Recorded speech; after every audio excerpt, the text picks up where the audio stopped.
மதுரையில் எம்ஜிஆர் பேசிய கூட்டத்தில் கலந்து கொண்ட வாடிப்பட்டி தொண்டர் ஒருவர் ஊர் திரும்பும் போது விபத்தில் சிக்கி இறந்துவிட்டார். சில நாட்கள் கழித்து சென்னையிலிருந்து வேறு நிகழ்ச்சிகளில் கலந்து கொள்ள மதுரை வந்த எம்ஜிஆர் விபத்தில் இறந்து போன தொண்டரின் குடும்பத்தினரை சந்திக்க விரும்பினார். வாடிப்பட்டிக்கு காரில் சென்றார் எம்ஜிஆர். தொண்டரின் வீடு கார் செல்ல முடியாத குறுகிய சந்தில் இருந்தது.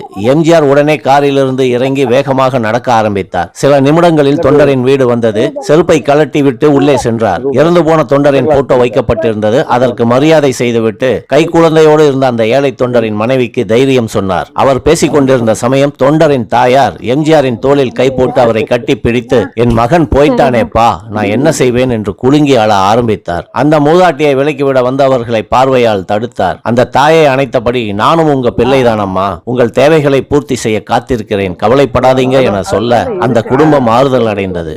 தொண்டர்களின் துயரத்தில் பங்கெடுத்துக் கொண்டதில் எம்ஜிஆருக்கு நிகராக யாரையும் ஒப்பிட முடியாது.